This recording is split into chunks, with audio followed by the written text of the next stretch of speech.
Hoy vamos a meternos en una historia fascinante, un momento que lo cambió todo. Vamos a ver cómo de las cenizas del mismísimo Imperio Romano nació algo completamente nuevo, la civilización europea. Es una historia de caos, sí, pero también de conquista y al final de una creación increíble. A ver, para entender bien esta época tenemos que hacernos una pregunta fundamental. Cuando un imperio gigantesco, unificador como lo fue Roma, se derrumba, ¿qué viene después? ¿Qué ocupa ese vacío? ¿Simplemente el caos? ¿O puede surgir algo diferente? Esta pregunta, créanme, marcó el destino de Europa por siglos. Y es que el cambio fue brutal. Miren, por un lado teníamos al Imperio Romano, un solo mundo, un solo poder central, leyes y cultura que todos compartían. Y de repente, ¿qué tenemos? Un continente hecho pedazos, un mosaico de reinos germánicos, cada uno por su lado, cambiando todo el tiempo. Fue, de verdad, una transformación total. Bueno, empecemos por el principio. Vamos a meternos de lleno en ese mundo destrozado.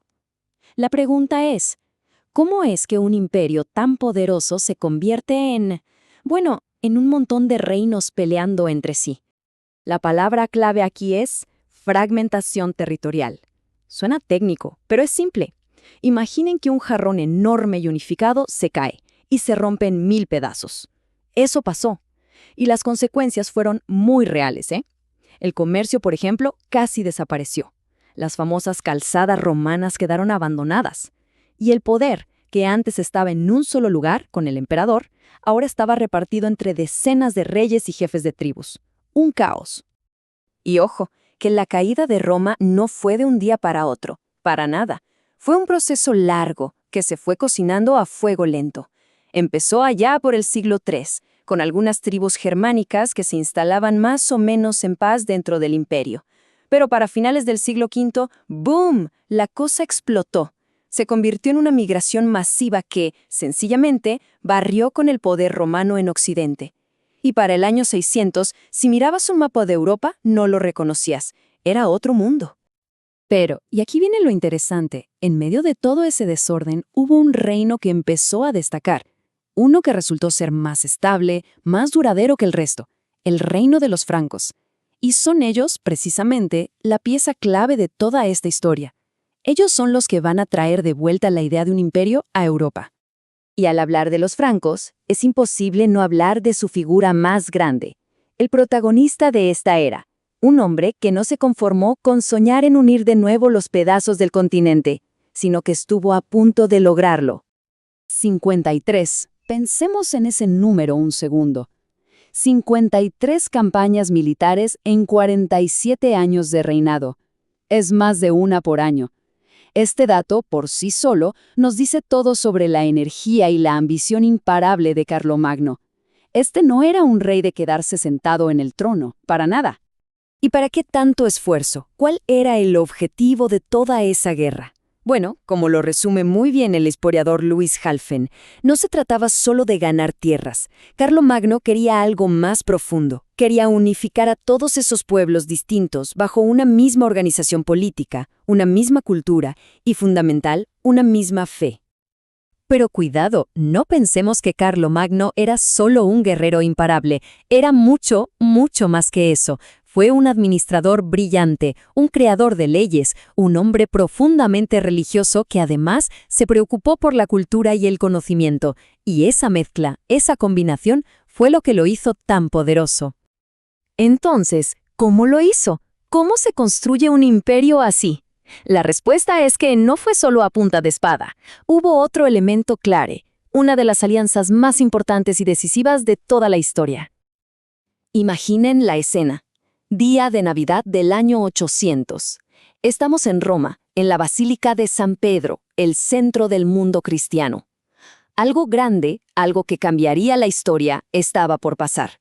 Un gesto que buscaba ni más ni menos que volver a los tiempos de los grandes emperadores romanos. Y ahí ocurre, el momento cumbre. El Papa León III toma la corona imperial y la pone sobre la cabeza de Carlomagno. Esto fue mucho más que una simple ceremonia, Fue toda una declaración de intenciones. El poder político del rey más fuerte de Europa se unía oficialmente al poder espiritual de la Iglesia. Era, en definitiva, la unión perfecta entre la corona y la cruz. Y así, con ese solo gesto, el reino de los francos dejó de ser un reino más, para convertirse en un nuevo imperio de Occidente. La idea de un imperio unido, que llevaba perdida más de 300 años, de repente estaba de vuelta. Muy bien, un nuevo imperio. Pero, ¿cuál fue el verdadero legado de todo esto?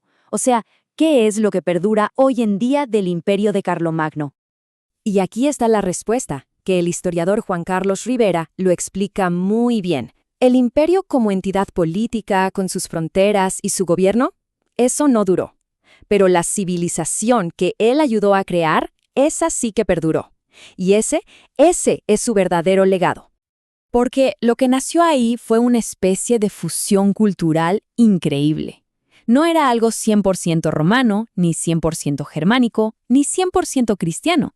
Era una mezcla, una síntesis de las tres cosas. De los germanos se tomó la fuerza militar y el liderazgo político.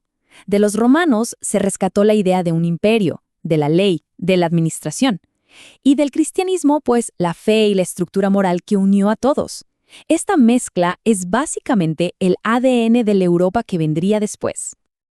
Pero siempre hay un pero. Este gran imperio tenía un punto débil, uno muy grande.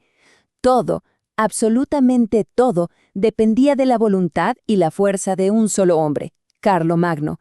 Así que, como se pueden imaginar, en cuanto él murió, esa unidad política que tanto costó construir se vino abajo, y muy rápido.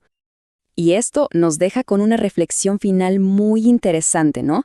El imperio político, la construcción de un hombre, se desintegró, pero la civilización que nació de esa mezcla de culturas, esa siguió adelante. Entonces, la pregunta queda en el aire. ¿Qué es más fuerte a largo plazo?